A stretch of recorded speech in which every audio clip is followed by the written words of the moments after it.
Great.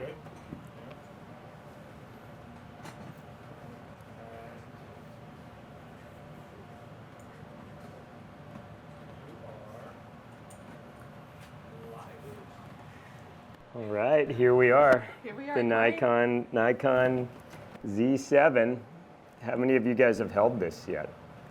A few? All right. Well, this is super exciting. I'm Corey Rich. And I'm Michelle Valberg. And we just wanted to tell you about our experiences working with the new Nikon Z7 and the S series of lenses, because it has been kind of a fast ride, kind of happened in a short window of time. Maybe you can tell the story of sort of how this evolved and set up our experiences working with the camera. Well, I think we both got that same phone call back in July, and Michael Corrado gave us a shout and he said, I've got something for you. I've got a great assignment, but you can't ask any questions. What do you mean I can't ask any questions? Don't ask anything. Can you be in New York on July 24th? Yes. Is it something new? He said, you can't ask any questions. And I'm sure you got that too. And it was really, it's so exciting. We knew something was coming out. And there was 12 of us that gathered in the head office. And I'm the Canadian Nikon ambassador, and the others were the illustrious US ambassadors. And we had this great opportunity to find out that we were going to be working with the Z7 and the FTZ adapter. And for me, my assignment was wildlife. All right. Well, maybe while we're fixing Michelle's mic, so oftentimes what happens with prototype technology, it's right up to the wire. The cameras are being prepped, and so these are pre-production cameras that we worked with. And we were each given 3 weeks to basically put together a little project where we could take these cameras out and really test them in our genres, in our specialties. I'm an adventure sports photographer and filmmaker. My roots are in still photography, but over the last 5 years, I've really transitioned almost exclusively into the video world. So today I'll spend a fair amount of time talking about my experience with the Z7 shooting video. And Michelle, of course, will focus more on the still photography side of what her experience was like. You know, I'll say this just up front, that it takes time to process. I think you can all relate to, you get a new camera in your hands or a new lens, and sort of you have a first impression, and then over time it really sets in. Where is this device? How will this tool really fit into your workflow and into your ecosystem? And now what's crystal clear to me is I'm not sure how I'm going back. I can't wait to have this camera in my hand. This is going to become the workhorse camera system for me as a photographer and also as a filmmaker. I went out with the D850 yesterday, and it was like a whole different ball game. It was loud, it was heavier, it was a whole different experience. And I'm the same as Corey. I can't wait to get my hands back on. We had to hand ours over, sadly. We had to put them back into the hands of the people that were given to us. And it was sad. I was sad. Yeah. Were you sad? You know, I've had this experience a few times working with prototypes, that there's a window from when you have to turn the camera and you worked with the prototype, and then you're waiting, like everyone, we're waiting to buy our Z7s. And that month-long window, particularly with this camera, is going to be really hard to function without all of the functionality that now I'm totally in love with the Z7. So what we thought we would do today is we would love to share with you the projects. I'm sorry. Your mic's just cutting out, I believe. We would love to share with you the projects that we captured, and then we're definitely open to answering questions and giving you sort of our first impression of our experience with the technology. All right, now that I hope I have my mic back on. Sorry out there live if you didn't hear me. There's always something technical that seems to go along with my presentations, including taking down the power at the Consumer Electronics Show, the largest electronics show in the world, and I took the power down. Well, it wasn't me, but I was on stage. So my assignment was wildlife, and And for me, I had a couple of weeks, and as wildlife photographers, we all know that there are no guarantees. There are no guarantees with light, with the animals. Are you going to have the animal behavior? Are you going to have that moment that you're able to capture these wild creatures in their environment? So for me, what I wanted to do is go into my own backyard. And I think sometimes that it's always overlooked. I do a lot of travel. I do a lot of adventure wildlife work. And I love photographing big animals and polar bears and grizzly bears. And, for me, thinking about going out into the wildlife assignment, it was immediately, I thought, big boys. Like, let's get some caribou or bears. And oftentimes we just overlook what it is in our own backyard. And it was also, as a photographer, a challenge for me to go out and actually see differently, and pick up on some behavior and some animals that I wouldn't necessarily have seen before. And I could also walk out 10 steps out my cottage door, and I could be on the lake. And when you're starting out at 4:30 in the morning, that's a pretty nice deal when you can roll out of bed and just walk out the door and be on the lake. I do a lot of my shooting from my kayak. So imagine my assignment was the Z7, the adapter, and the 500. I wasn't given any of the new lenses. And as a wildlife photographer, being able to take this combination out into a kayak and be so quick and agile and have the amazing quality that I was able to achieve. It's a whole different ballgame, and you'll hear it over and over again from the ambassadors who were able to test drive and field test these cameras, that it is a game changer for sure. There were days that I went out, and any wildlife photographer will tell you, I had the most perfect, beautiful, serene, the pink sky, the mist coming off the lake, and I had the perfect light scenario. And that morning, I had no animals. So we're not always blessed with these optimal situations, but with perseverance and spending a lot of time out there and patience, I actually had some really beautiful success. And even this raccoon, in the wild, he startled me, and I think I startled him more.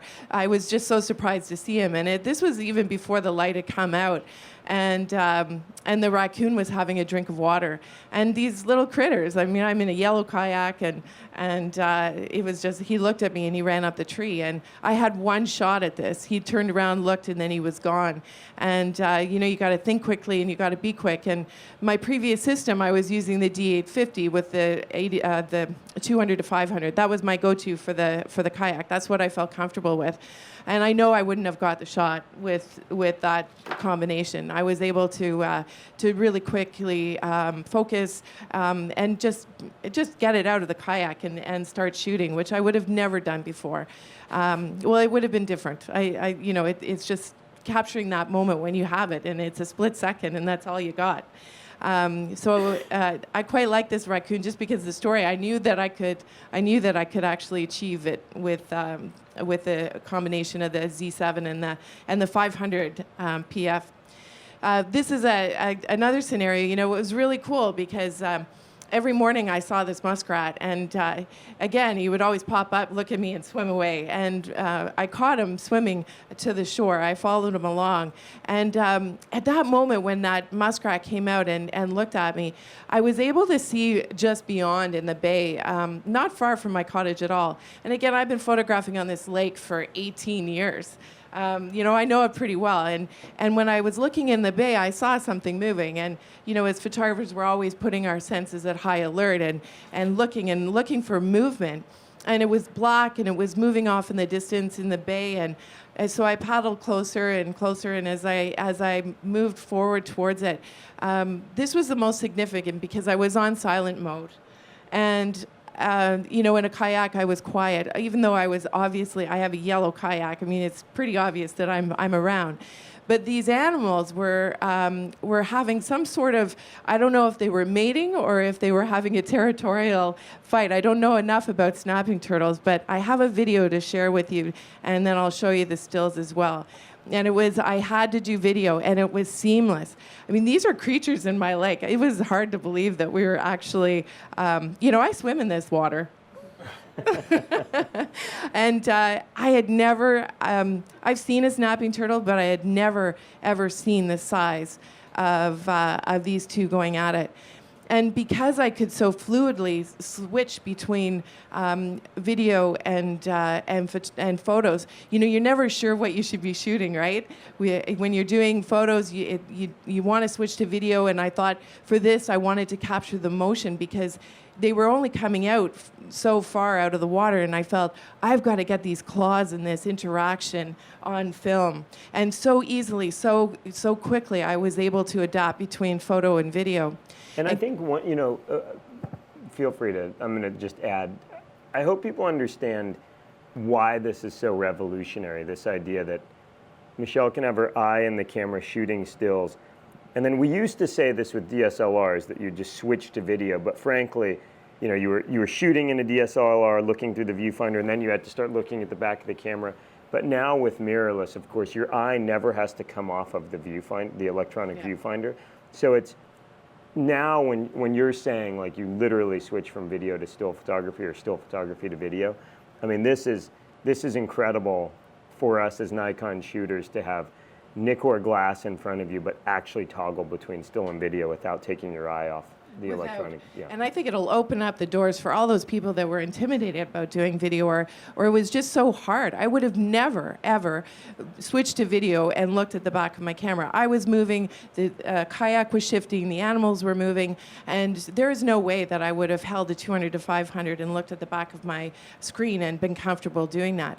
And never taking your eye off of the viewfinder and being able to shoot video of something that I would have never been able to do before. I mean, it's a game changer. Is this just handheld footage? It's handheld. It's Wow. 120 frames a second, handheld. And the other thing that was great is that when there was a motion, that I said, oh, I should probably be taking stills, because my assignment was stills, like it wasn't video. So thankfully, because I'm not profound like you are in the video world, but I'd shoot a lot of video just to tell the story and to show what it was that I was seeing, and to be able to switch off like that, it was just, I can't say enough how groundbreaking and incredible it was. But when I saw action happening and I went, okay, that's it, I could press and get an 8 megapixel still right out of the video without any interruption whatsoever.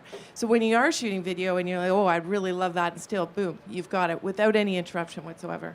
Fantastic. That's pretty amazing. Fantastic. And it was tough with this, with these snapping turtles as well, because there is a second turtle in this shot, and they never were face to face. So it was very hard to show in still really what was happening. So having the video component and seamless. And the other part about this as well, and this was seriously fantastic. I was shooting in silent mode. I know that I was able to spend more time with those animals. I know I had no disturbance. I wasn't creating any noise that would spook them. And also, as a lover of nature, I was able to be in the kayak with these creatures and hear them breathe. I heard them blow bubbles. I heard the interaction. I heard the water, and I heard the sounds of them, which I wouldn't have been able to do before when we were click, click, click, click, click, click. You know, and just having that silence was just so absolutely fantastic and wonderful. It just brought the nature and the wildlife experience to a different level. Here's another shot. I swim with those, Corey. The other big question that I've been getting is about the FTZ adapter, and you know, being able to use all my F mount lenses.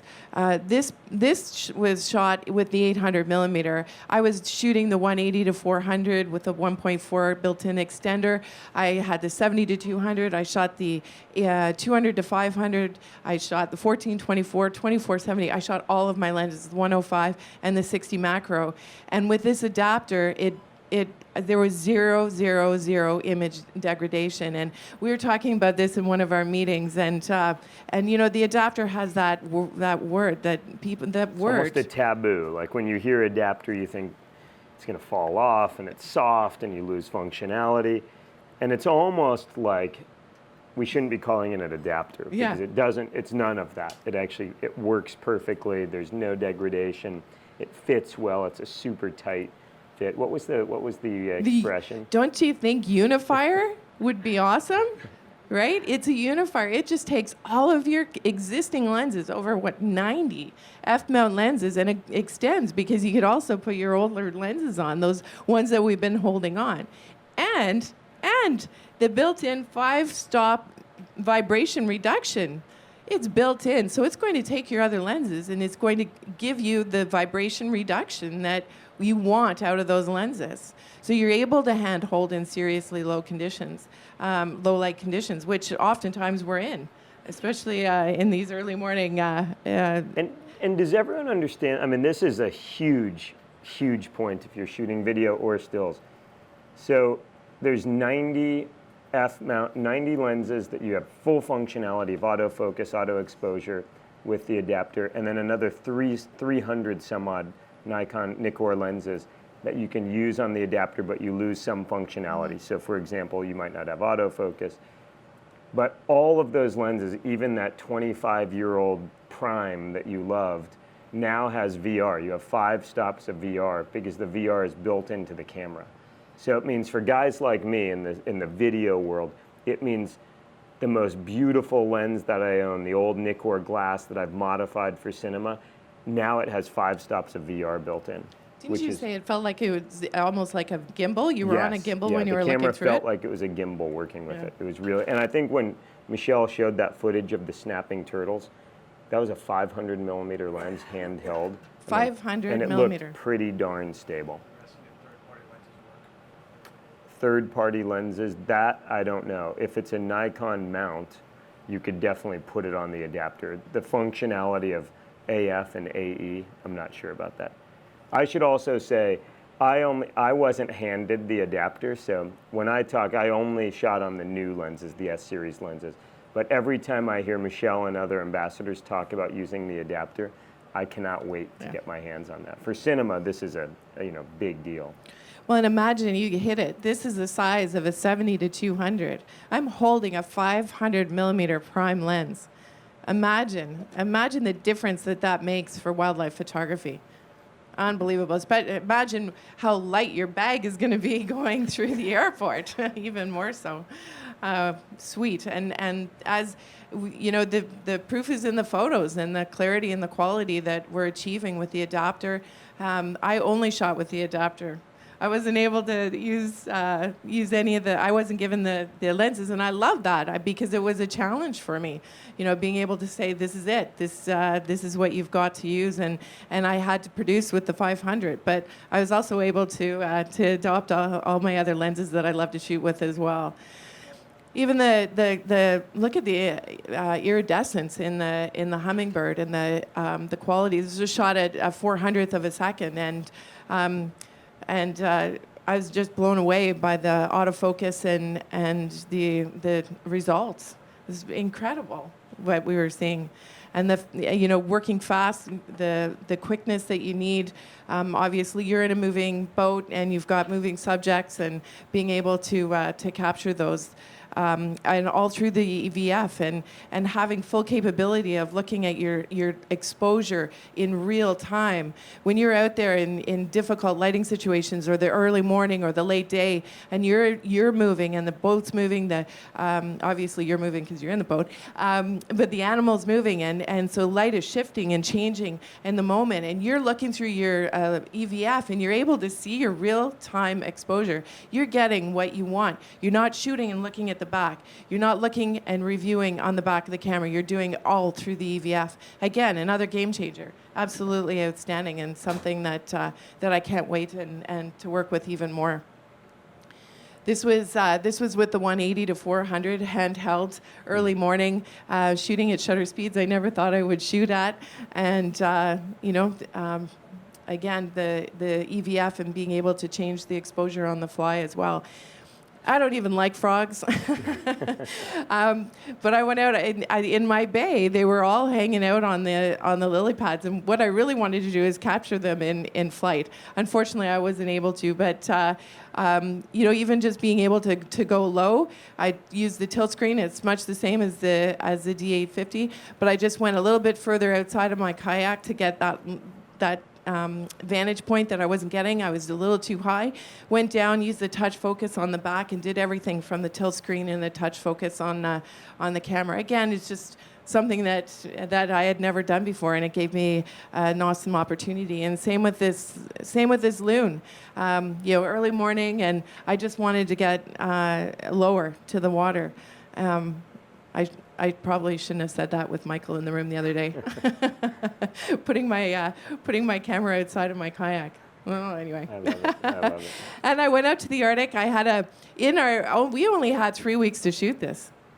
It really, That's and right. that was from start to finish. You had to produce a video.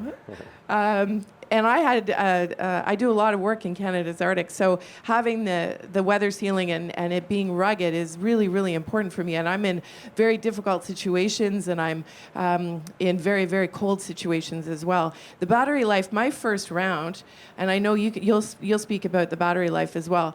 I had a very intense shoot with loons, and I was able to achieve 1,744 frames. And it was cold, right? No, with that one, it was probably about 60 degrees. It wasn't the Arctic. And I'll say and I'll speak to this in a bit, but shooting video, the battery experience felt identical to shooting on the D850. It was sort of, I got just as much time, record time, as the D850. I found I was swapping batteries at the same interval shooting video that I would have swapped a battery with the D850. And I think we were all really surprised just Really because of the EVF and everything going on in this camera. And I had zero problems with it in the Arctic as well. I wasn't on a wildlife assignment up there, so I didn't have much time with the animals. I was on a portrait assignment, funny enough. But it did take me away, and it did allow me to go out into the cold situations and perform with the Z7. The other thing, folks might already know this online or sitting in the audience, but it's the same battery as your D850. Right. And so that was the other, I never had to unpack my camera backpack. I still had 10 batteries in the bag, and I just stuck the new camera body in, and those batteries just worked with the camera system. So that everything works with the camera system. That's a big one. It's just this system, we're still in our ecosystem. If you're a Nikon shooter, all of the lenses, the flashes, the batteries, it all just still works. It doesn't mean swapping to new batteries, everything worked in the system, it just makes it more seamless. Yeah. And for all of us Nikon users, just being able to, it felt like a Nikon, and you'll hear that over and over again. We picked it up. I don't know about you. The EVF was probably the most I had to get used to, and you picked up the camera right out of the box and you started shooting. All the menus, the ergonomics, it felt like a Nikon. It's strong, it's rugged, it's fantastic, and there was very little time to get past that. That new system. It felt like a Nikon, right? I agree.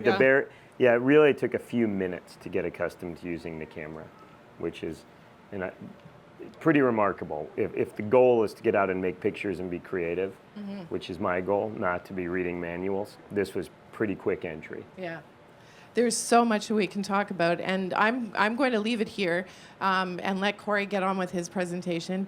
I think you'll be absolutely wowed. We were all wowed by what you achieved in such a short period of time. I'm not ready to give up my D850 or my D5. I did shoot with it yesterday, and it felt very, very different. But it will definitely find its place in my bag, without a doubt. I can't wait to get my hands on it again. I didn't go in the studio with it, and I look forward to shooting in studio as well. But certainly for wildlife photography, it will definitely be my go-to for sure. Great, thanks. Those are beautiful photos. Thank you. So let's see, I'm going to try to, what I'll do is kind of talk about the assignment that I shot with the camera, and we'll make sure we carve out some time at the end to answer questions. And I'll also point out, in the back of the store are two truly knowledgeable people from Nikon, Heather and Alex, who can really answer technical questions if you have them. So I got that same phone call that Michelle described, and it was come up with something to shoot. You've got 3 weeks to pull it off, but I'm a video guy. And so on the flight home from New York, of course, I started the brainstorming process. And really, I had been traveling quite a bit, and I was dying to get back on my mountain bike when I got home. It's a ritual. It's actually where I do most of my thinking. And then it hit me all at once that, well, why don't I do a video about mountain biking, right? This is a great excuse to go out and do what you love and combine it with work. And so I flew home to Lake Tahoe, California. And one of the things that happens in New York City and it happens in Lake Tahoe, California, is people get up early and you pack something that you love into that morning before you go to work. It's the kind of the before work session. And so I thought the concept of riding a bike in the morning would be a fun film to shoot. And I'll admit, selfishly, I just wanted to ride my bike a lot during this assignment. And so what I thought I would do, let me show you the video, and then I'll just dissect it a bit, and we can talk about how I was using the camera. So this is about a 2-minute video. Okay, and we're going to check the audio, and there's a little bit of dialogue right at the beginning of the video, and then it's just music. But this is shot over 4 days, is the foreword to this. A lot of getting up early in the morning, and then we had 2 midday scenarios that we shot. But here it is, Morning is the title of the film.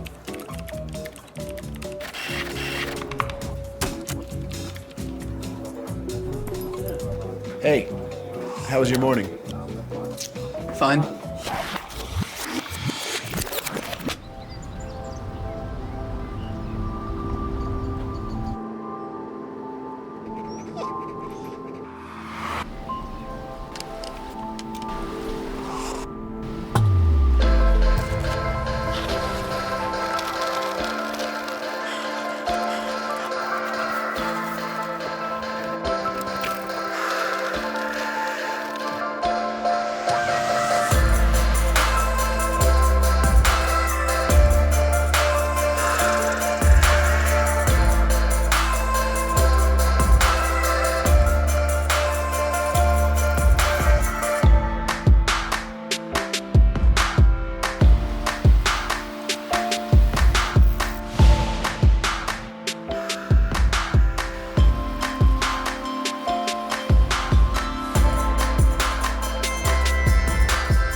So it's kind of a really fun concept. Thank you, thanks. It was a treat. The young man that you see riding the bike in that film is Kyle Smain. He's one of the top half-pipe skiers in the world today, and also an incredibly gifted mountain biker.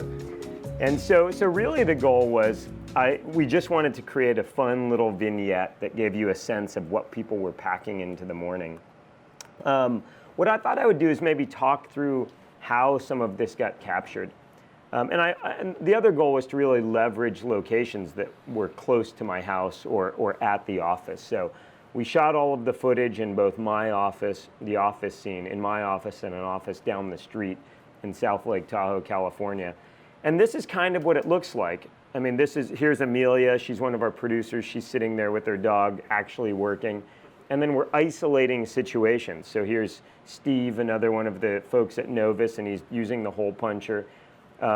We wanted some really rich sound. You'll notice that if you watch this again at home with headphones or in a quiet environment, there's a lot of sound design and really rich sound. And so we're using a little zoom recorder. And literally the camera's on a tripod. I think that's the 24-70 kit lens. This might be the sharpest zoom that I've ever used. It's incredible at f4 how sharp this lens is. So we're on a tripod. We went down the street to shoot the next office scene. again, pretty straightforward. You know, oftentimes you see the behind the scenes of a video and there's, you know, huge matte boxes and equipment. It's a tripod with the camera. I'm using the Nikon ME1 microphone in this situation to just capture some of that ambiance of the environment where they're working. Then I knew that I wanted to get the camera in the air, and so we used a FreeFly Alta drone, and we mounted the Z7 on the drone. And so this was kind of our driving scene. This was the scene that got us, you know, into the environment where he goes for a bike ride. And so we did a couple of passes. You know, I knew that this would be tricky because we needed that blue light. I mean, we needed to kind of shoot each scene so that they felt married, that they were actually in sequence. And so this is the FreeFly Alta, pretty robust drone, but if you want to fly a camera like this, you need something pretty substantial. So here we are in the dark. This is Sean Haverstock and Bly Gillies and the Subarus driving toward us. This is just 30 minutes from South Lake Tahoe. We also did some car-to-car, and we used, this is such a lightweight camera. You know, two observations that we made. In flying the drone with this camera as opposed to a D850 or a D5, which we've also flown, we got substantially more flight time because it's just that perfect equation of it's lighter, the lens is lighter, as well as the body is lighter. So we were flying with the 24-70, so more flight time, which was fantastic. Then we put the camera on a Movi, and we used our old M5 Movi, the smallest, lightest Movi that FreeFly makes. And this is probably not OSHA approved, but Sean just leaned out the door of the car, and you can see Bly standing there controlling the camera. But this is a lightweight gimbal system and made for some pretty beautiful car-to-car footage on the road. Of course, then, because the standing on out the door wasn't unsafe enough, we then had him sit on top of the roof of the van. And this made for some pretty beautiful footage, although we didn't, you know, in the end we used one shot, which was car-to-car in the piece.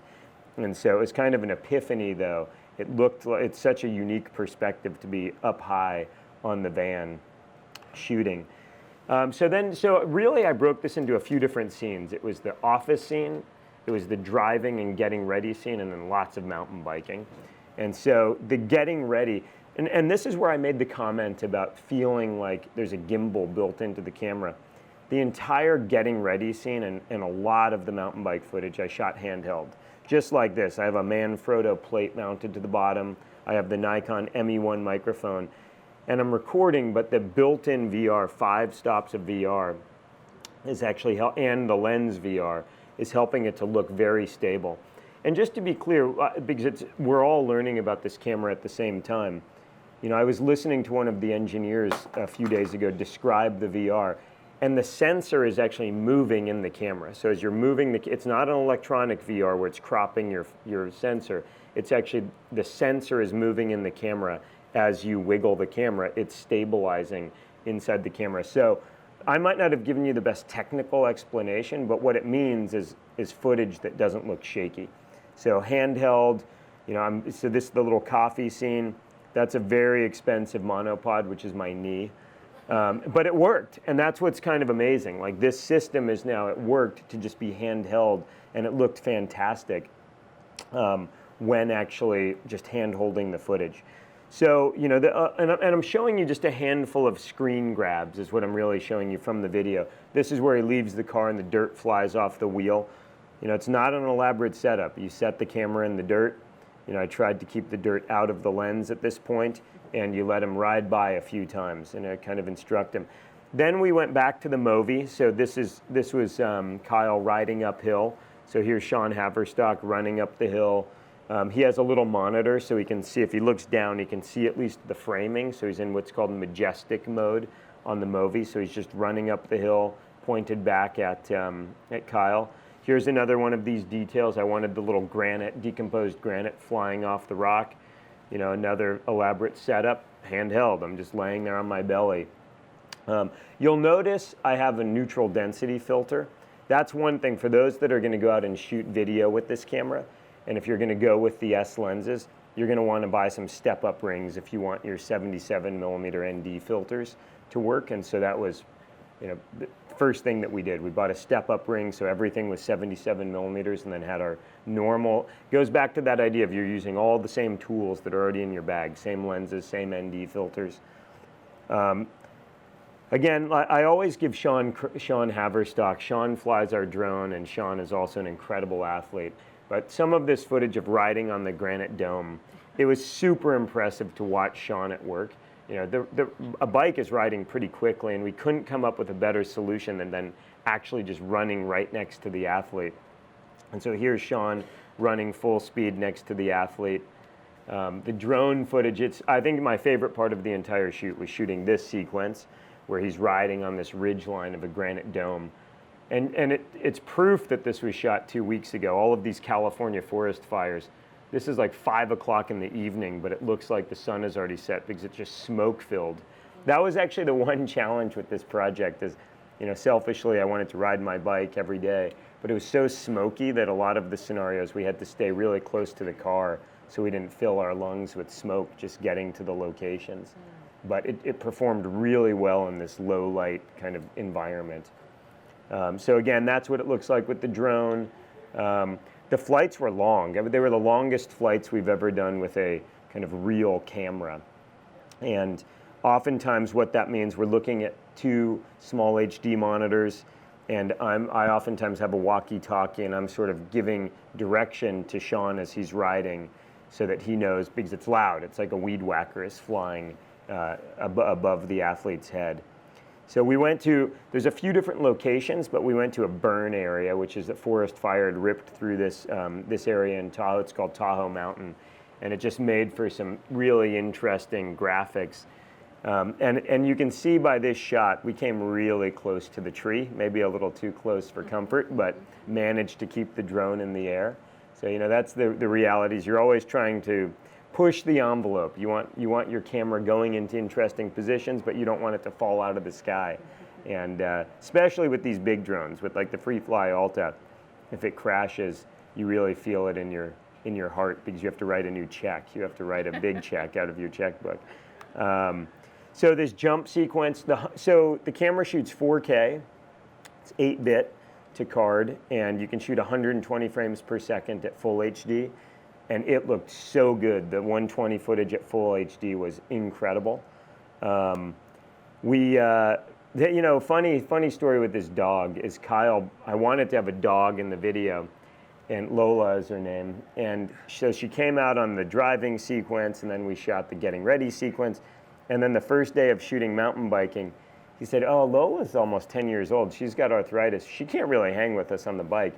And I thought, you know, we know this word continuity, and I thought, well, that's tricky because we just spent 2 days shooting with the dog. So Lola only joined us a few times during the shoot. And for those who are critical, you probably notice it's strange that the dog appears and then disappears and appears.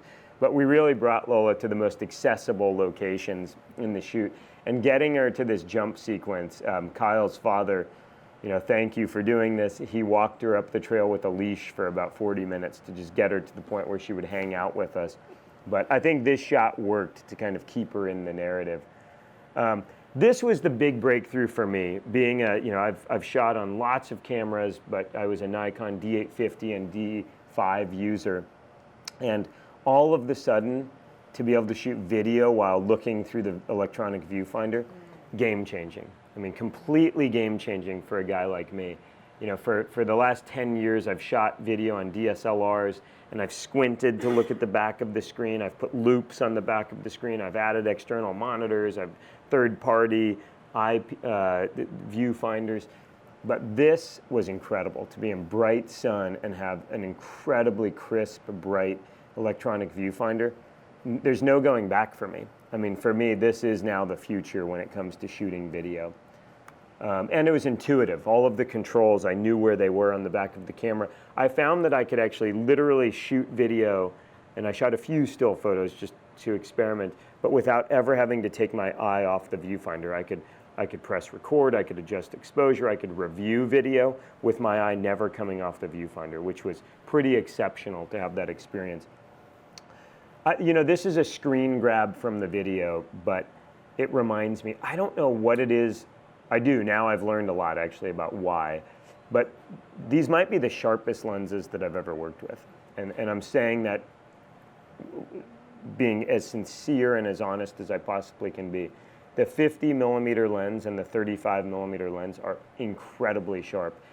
You know, I always thought that the Nikkor lenses I was shooting on were sharp. They are sharp, but this is like another level of sharpness. And it has to do with the way that the flange distance, how close the sensor is to the back element of the camera. And what I noticed is that it's not just that the center of the lens is sharp, it's edge to edge, perfect sharpness, even wide open. And most of this video I shot wide open at f1.8. So I think you'll all have to experiment with that.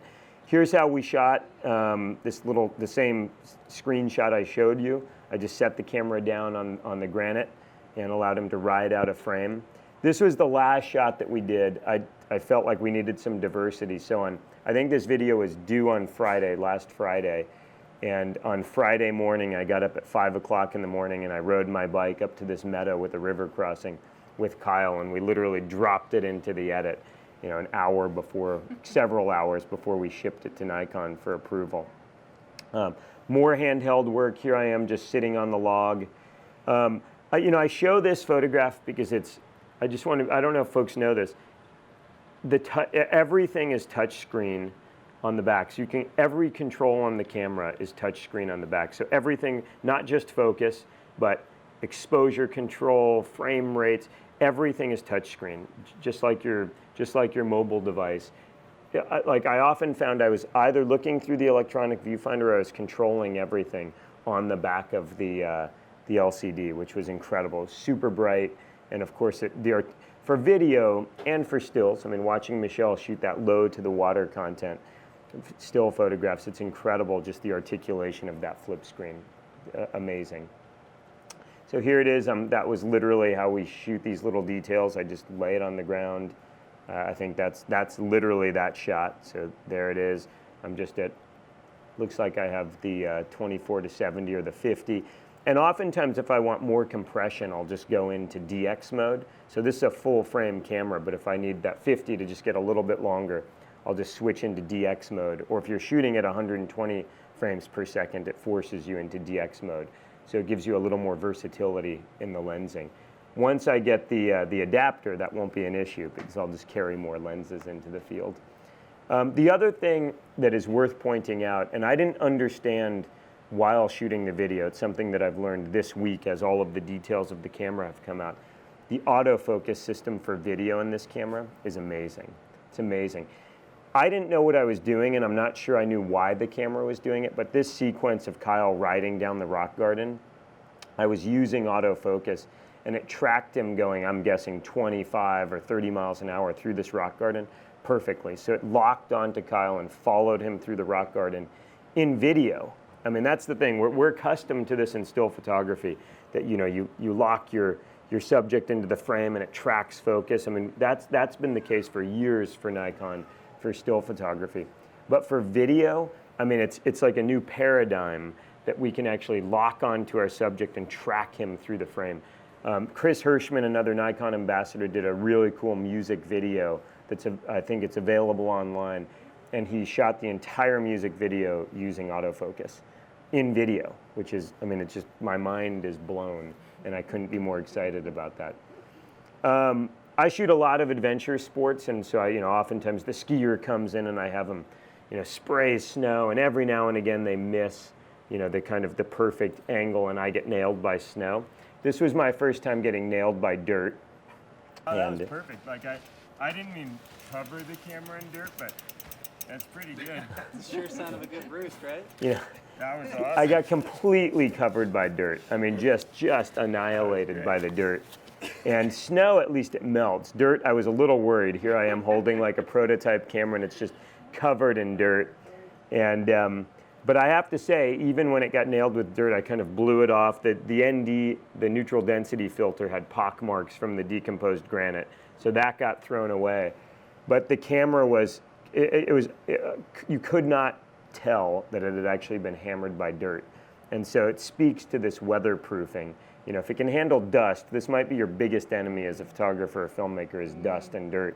now I'm certainly less concerned about the rain and snow that's in my future with the Z7. This was kind of the last sequence. We went to the lake, and I wanted it to end as though he swam in the lake before he went to work, which does actually happen in Tahoe, believe it or not. Folks are out there showing. And I finally implemented a monopod because there was a 70 millimeter shot. My longest lens was 70, the 24 to 70, and then I shot in DX mode so I could have the compression when he jumped into the water. But the VR combined with this monopod, it looks like it's locked off on a tripod. So there it is, that little DX mode at 120 frames per second, jumping into the water. And as everyone knows, the reality of video is you're only about a third finished when you leave the field, and then you have to do this. You have to sit and edit the video. And one of the great lines, this is Chris Stamey, our editor, and Bly Gillies, who helped shoot this piece. And Chris, at one point, I came in on day 3, and he was starting to put the edit together. And he said, gosh, did you shoot everything on a tripod? It was either tripod or Movi. And that's when it hit me that no, it's the built-in VR, because Chris has spent a decade of his life looking at handheld footage, and he can differentiate between handheld versus locked off on sticks or on a Movi. And that's where I finally said, Chris, no, most of this is handheld. And he did a double take, and he said, are you lying to me? And I said, no, I'm telling you the truth. And then, of course, we played with the camera and started to figure out that the VR was really extraordinary. So on that note, why don't we open it up to questions, and we're happy to answer any questions you guys might have. If you're using F lenses with the adapter, and you have a VR lens and this has stabilization in the body, how do the two interact, or do you turn it off on the VR lens? What's your experience with that? Yeah, so the question from the audience here at Adorama is, if you are using the adapter and you have F-mount lenses that already have VR built in, do you keep the VR on? What does that relationship look like? So what's really cool is if there's VR already in the lens, you actually get the third axis of VR, which is the roll axis. So now you increase the amount of VR. Now, in video, you might actually make the decision, and this is, it's too early for me to tell you when I'm going to use VR in the camera and VR in the lens. In a locked off situation on a tripod, I'm sure I'm going to be turning off. I might turn off both VR in the camera and VR on the lens. Still photography wise, I guess I'll leave that in your court. And they work together. One doesn't work against the other. And imagine taking your 105 and putting it on and having your VR built in now. So it's pretty extraordinary. Sure.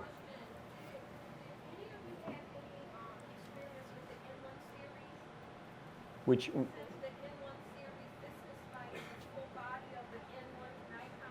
Oh, the Nikon 1 series. I dabbled with the Nikon 1 series because it was just, it allowed us to do things that we couldn't do in the DSLR. But I wouldn't compare the Nikon 1 series. This is actually the best explanation I've heard. This is the D850 in a mirrorless system. I mean, it's really like light years ahead. Yeah, the best comparison for sure. It's really, it's the resolution, it's the functionality, but with all the new added advantages of the mirrorless system. So it was just really hard to operate with the Nikon 1 series as a working professional.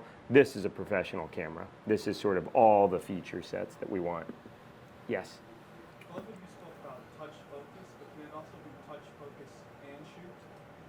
So can you release the shutter by one tap, you focus on an area, and then actuate? Got all that you. So the question was, we can use touch focus, but can we actually actuate the shutter using the touch screen?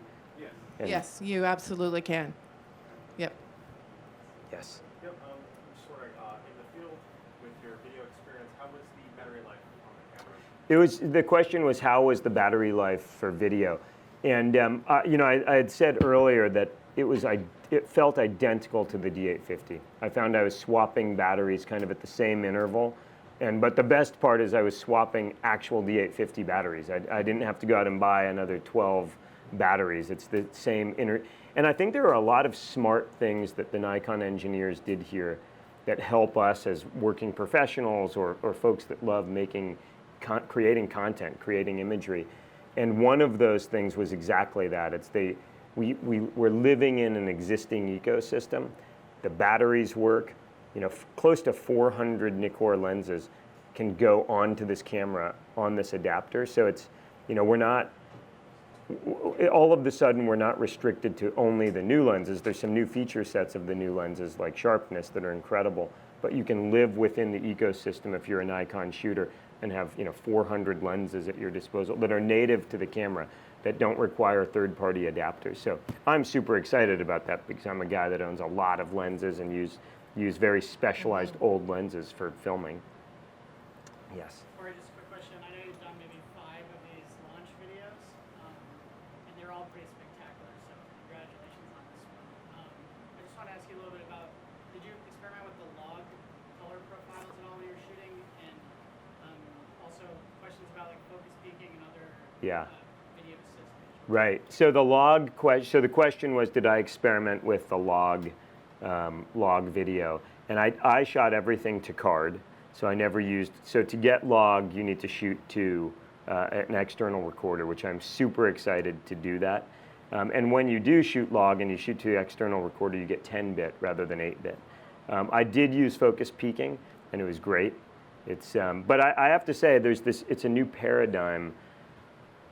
You know, peaking and focus assist were great, but on the focus front, this idea of using autofocus now in video that actually works is going to really change the game. Like, I can envision myself shooting interviews where we're no longer riding a focus controller, but in fact, we're just allowing the camera to do its thing. And we did a test the other day at the launch event where there was a guy juggling bottles, and we locked the camera off and locked it to his face, and no matter where he moved, he would duck under the counter. There were bottles flying in front of his face, and it just stayed on his face. I mean, it was really extraordinary. I think the creativity that is coming out of this, or the imagining what we're going to be able to do in the future, and as we work with this camera more and more, the abilities of what we'll be able to do, it just opens your mind to so much more creativity. It's going to be fantastic. Yeah, I agree with I always say that I mean, I want the camera that I have to think the least about how to operate it. And I think this is a camera that's taken us one step further down that road of, I'm going to spend less time fooling around with focus and less time fooling around with, and that means we can spend more time thinking about the story or being creative, making pictures. Yes? I'm curious for you maybe to speak on the still side about how the autofocus compares to D850. The question is how the autofocus compares to the D850. The accuracy, I guess. The accuracy was fantastic. It really was comparable, absolutely, for sure. I had no issues whatsoever. Sure. How accurate is the autofocus in low light situation? Again, you know, for the low light that I was dealing with in the early morning light, I didn't really have any issues with the low light focusing at all.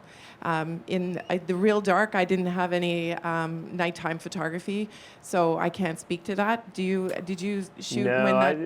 I mean, and I was honest in that I didn't understand when we were shooting the project the power of the autofocus system in video. We sort of figured that out in the last day or two of shooting.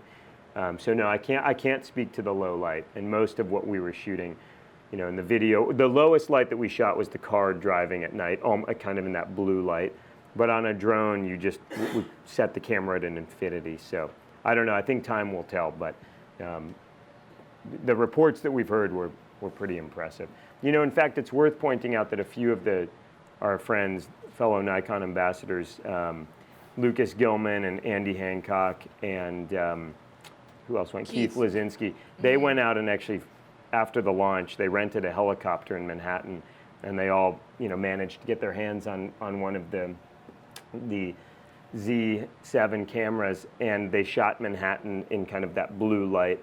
And later that evening at the bar, Andy was showing me some of the photographs, and he was all autofocus. He was on his 70 to 200 with the adapter, and they were razor sharp. In fact, I zoomed in, and you could see like individual people standing on the street next to taxi cabs.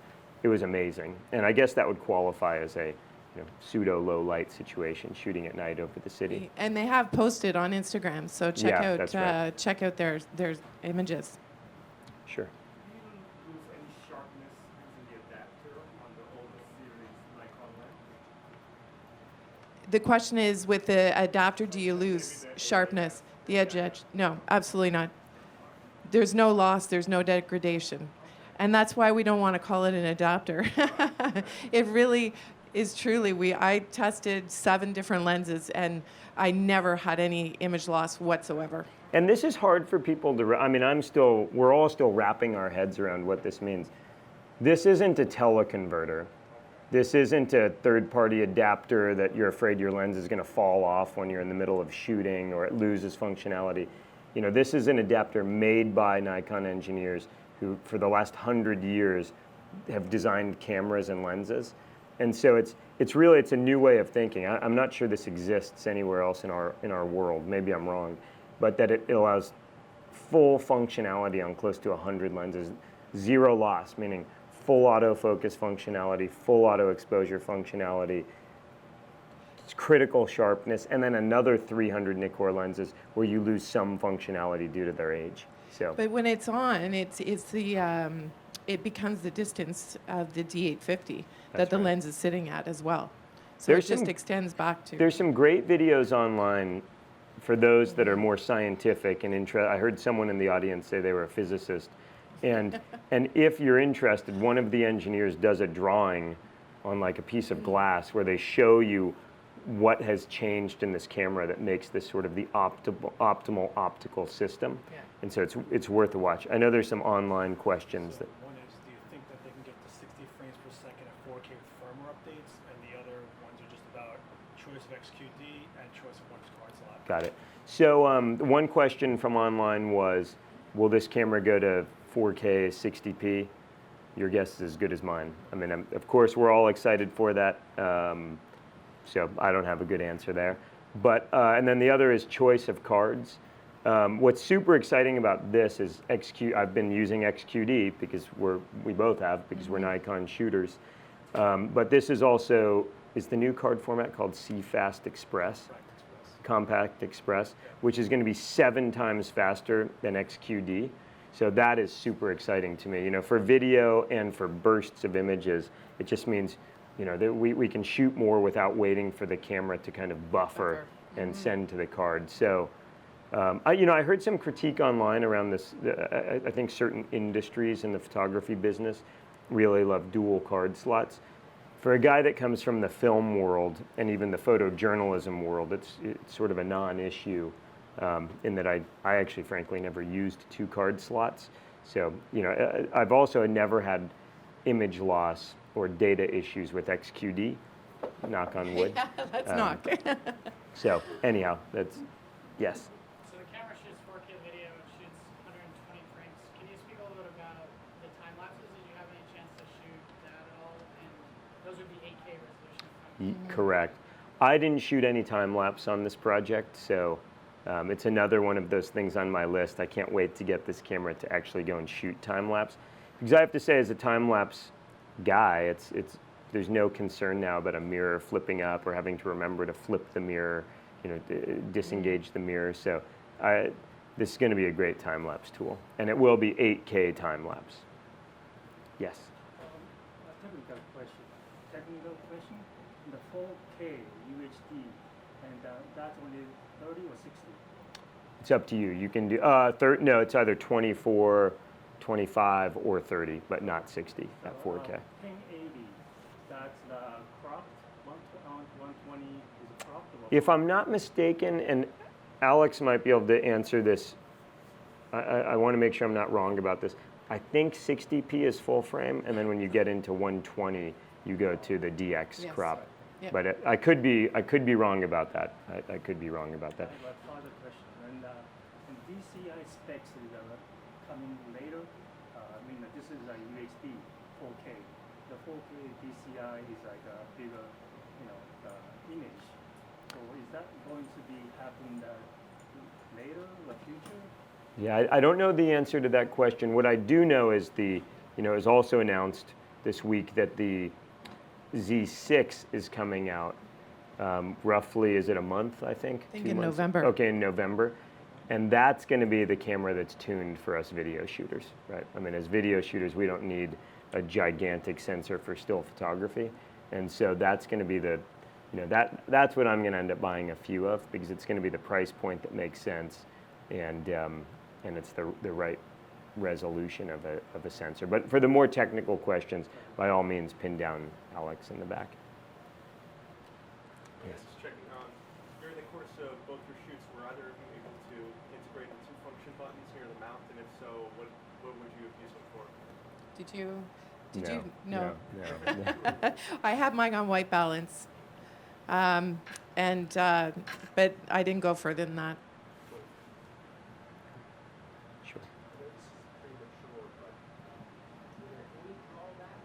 This is something you guys are so positive about, and it's amazing. I'm excited to get my hands on it as well. But like invariably, when I shoot a lot of 5, we're going to switch over. Was there anything like right away Yeah. that just kind of Yeah. felt off or different? So the question for those who are online was, were there any drawbacks, anything that we noticed that was a challenge? There were definitely some behavioral things where I realized I have to just train myself to do this differently. It was a different way of thinking. The one that I definitely noticed, the switching between looking through the electronic viewfinder and looking at the back of the camera. The funny part was I would go to review an image, and I think we all do this with DSLRs. I would hold my hand over the screen like this, and then it would confuse the camera, and it would switch to the electronic viewfinder instead of showing me the back. But that's a behavior thing. Yeah. And then what I really realized in that scenario of, why am I doing this? Why don't I just do this and look at the image inside the viewfinder, which is better resolution, and I'm not coping with sunlight hitting the back of the screen. But that was really a behavior thing. It was sort of understanding what this camera allows us to do. Question from online, does it have variable size RAW files? I only use the largest. Sorry, we can't answer that question. Unless, Alex, are there variable size RAW files? Okay. Okay, that's fair. Yeah, Alex from Nikon just confirmed the same thing. He only used the biggest, but we'll have to confirm that later. I know you didn't use it a lot in low light, but from your colleagues that you were gathering around the bar, what about low light and noise from the sensor? I'm trying to think who shot in low light. I mean, Joe McNally shot like a bar scene in pretty low light environments. I'll tell you this, what I didn't hear, I'm trying to remember who shot what. I didn't hear any complaints about focus or noise in low light environments. And that's not trying to talk around it, I honestly don't remember any comments on low light or focus issues. And just to go back to your question about, are there any negatives? Really, and I agree with Corey. There was, with the EVF especially, there was some time to get used to it. But we only brushed. I mean, we didn't even have more than 2 weeks, and I can't wait to explore more. And I think the opportunities and the positives are so high that it's just we can't wait to shoot with it more. And I think it's going to take photography. I think this is the future of photography, and I think it's going to improve everybody's results by. I can't even know what to say to that. It's just going to really. Thank you for that. Can you just touch on the video still transition, like in terms of the way it's done? The video still. It's just a button. Yeah, it's literally can't similar to the D850, D5. It's just up here near the display button. You just toggle from still photography to video. Like that. And yeah, so I mean, literally while in my eye, I just switched from video to still photography and back. And Michelle said something that was interesting that I just want to make sure people understood. If you're shooting video and you also want to shoot still photos simultaneously, you can actually you can depress the shutter and it does it without interrupting the video. It does it's only at the it's an 8 megapixel file, if I'm not mistaken. but you can actually and so one of your images was captured during. Were those all No, raw? they Okay, weren't. those Yeah, were all raw. those were raw, Okay. yeah. So you could also go back and do a screen grab, but that's pretty exciting. That's the power of mirrorless. Yeah. Yes. When you're doing that 8 megapixel still video flow, is that at the exposure? Yes. Okay, so Yes. there's no way to preset that and say, look, I'm shooting at 1/50th of a Yeah. second. Not that I know of. Not that I know of. And again, it's just so new with it. While we have some experience, it's still limited experience.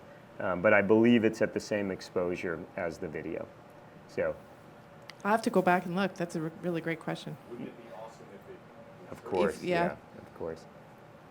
Yes, sir. This camera has only one memory slot. Did you have to pay attention to how much memory you were using? No, you know, and the question was, this camera has one memory slot. Did that cause any issues? And you know, I think, frankly, memory is relatively inexpensive these days. You know, we can buy big cards pretty affordably, and they're very stable XQD cards. So I mean, we shot for 4 to 6 hours a day to do this little mountain bike video that I showed, and you know, we didn't come close to filling a memory card. So I'll say this: I just did a trip to Siberia. I was in the Arctic Circle for 4 weeks 2 months ago, and we were shooting video, and everything had to be carried on our backs. It was a big journey to get into the region where we were shooting, and we shot on D850s the whole time. And I mean, this is, you know, having spent a career shooting still and video on digital cameras, everything got shot on SD cards, and we brought enough SD cards that we could shoot for 20 days, and we didn't download until we got back. We couldn't bring a computer, power was an issue. And it's, as was to be expected, we lost no data. The cards worked, they're waterproof, they're shockproof. We didn't buy cheap memory. We didn't go to Staples and buy the non-branded, you know, the card that you've never seen. You know, buy high quality cards. And to me, it's a non-issue. When Hollywood movies get filmed, there's one card in the camera. When a photographer's shooting at the Super Bowl, most of them have they're shooting to one card, and it's like that play is never going to get repeated. So for me, it's a non-issue. It's how I'm accustomed to working, frankly. Yes? Obviously, as Nikon ambassadors, you guys probably have a lot of great Nikon glass that you can use with this camera. Can you speak a little bit to the 3 lenses it's been released with, and were you able to compare them with the existing Nikon equivalents? Yes. What's out there? I'll say this, the 50 is the sharpest lens I've ever seen in my life. It might be the sharpest 50 millimeter lens I've ever touched. And it's because it's not just the lens, it's the new configuration. It's the, you know, I don't know if you guys have, it's a 55 millimeter opening on the camera, so it's letting more light in than ever before. And the flange distance, the distance from the sensor to the rear element is closer. So it's a sharper lens than you've ever seen before. You can talk. I didn't. Oh, you shot on. Yeah. I didn't, and I Yeah. can't wait to shoot with these new lenses. And there's a negative sharpening, right? They've gone down. There's a minus added a 3. negative. Yeah, that's right. They've added a negative 3. To compensate for how sharp the lens is. I think people are going to be blown away. I think you guys are going to be blown away when you get these lenses in your hands, and paired with this camera body, it is shockingly sharp. Just as an aside, somebody mentioned on YouTube that the fact there's only one card now doesn't mean that it always has to be that way. Could be put in pneumonia. Could it? So, there was a possibility that they get a second card slot and an add-on motor. Oh. Just as The question was, is there going to be? Yeah. The question was going to be, is there going to be a card slot added in a grip? That's right. And yeah. It's something that's floating around. Yeah, we don't know that. Only in the halls of the Nikon building in Tokyo does someone have that answer. Yeah. Yeah. I think we're 10 after. Yeah. Well, thank you guys for listening. Yeah, thank you for being here. Yeah. Can we do one photo in the back?